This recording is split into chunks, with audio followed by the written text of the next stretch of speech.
Olá a todos, me chamo Christian Coelho Silva, sou aluno do programa de doutorado em Biotecnologia Aplicada à Agricultura. Minha orientadora é a professora doutora Gleice Jaqueline da Silva, e esse é um estudo de caso sobre a fixação de carbono orgânico em solos com diferentes tratamentos de manejo biológico em uma área de soja. Então, uma das características mais importantes do solo é a composição de carbono orgânico disponível. O manejo do solo pode influenciar diretamente nas taxas de retenção e respiração que pode acontecer na biocrosta. E o carbono orgânico, ele é um aspecto importante associado à conservação do solo, que pode ser afetado por compactação, que reduz a capacidade de retenção de água e nutrientes disponíveis depois para as plantas. Essa retenção está intimamente ligada com a presença de micro-organismos autótrofos e heterótrofos. Então, a microbiota tem uma função muito importante na retenção de água no solo, na transformação do carbono para a planta, né, e da planta também, no sequestro de carbono no solo, da atmosfera para o solo, na zona de raízes e na biocrosta, entre 10 e 15 centímetros, e na promoção de crescimento das plantas. Então, a dinâmica do solo depende de fatores abióticos e bióticos para sua composição macro e micronutrientes, bem como a retenção de carbono.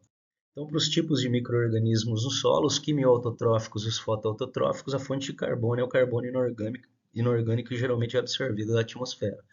Já para os heterotróficos e mixotróficos, eles dependem do carbono orgânico fixado, geram a respiração na forma de CO2, mas também incorporam carbono inorgânico através de uma variedade de outras atividades de relações de carboxilização que acontecem.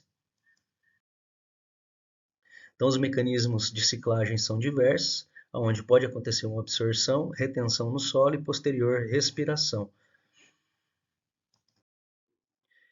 De um modo geral, a gente já vê isso, por exemplo, em comparação com o sistema de plantio em solo descoberto e plantio direto, onde ocorre uma maior respiração em solos com plantio em áreas descobertas, o plantio convencional. Já o plantio direto faz com que tenha uma maior zona de biocrosta e uma maior retenção de carbono orgânico.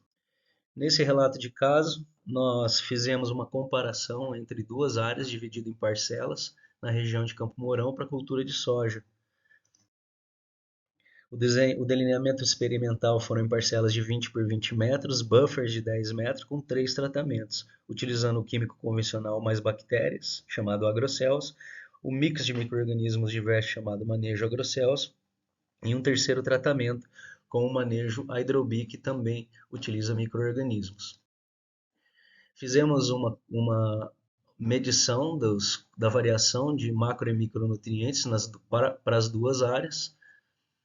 Foram realizadas também medições através do metagenoma para a composição dos gêneros e espécies de micro-organismos presentes nessas duas áreas. A média geral ficou entre 5.400 espécies para as duas áreas. A maior concentração foi de 8.000 espécies. O acumulado de chuva ficou para o período todo, desde o plantio até a colheita, de 815. Então, nós podemos medir a composição do carbono retido e o CO2 absorvido da atmosfera. Para a área 1, foi a área que apresentou um déficit de fixação, respirando muito mais, emitindo muito mais CO2. Então, o químico foi o que menos respirou e a presença de micro-organismos indicou que as duas áreas com tratamento biológico teve uma menor fixação de carbono. Já para a área 2, houve uma maior fixação de carbono para os tratamentos com biológicos e o tratamento químico foi o que apresentou uma maior respiração e uma menor fixação de CO2 retido na forma de carbono orgânico. Então, as conclusões são que as variáveis de carbono orgânico e matéria orgânica exercem um impacto direto e significativo nas taxas de sequestro de carbono orgânico no solo e na respiração de CO2. A baixa concentração desses componentes orgânicos sinaliza uma ausência de fixação de carbono e, consequentemente, indica maior emissão de CO2 para a atmosfera. Esse fenômeno é especialmente notável em solos biologicamente ativos, onde se observa uma taxa de respiração mais elevada. Dessa forma, a presença de concentração dessas variáveis orgânicas são indicadores cruciais da saúde do solo e da sua capacidade de agir como um sumidouro de carbono mais eficaz. Então, fica aqui minhas referências e eu fico à disposição para eventuais dúvidas. Obrigado.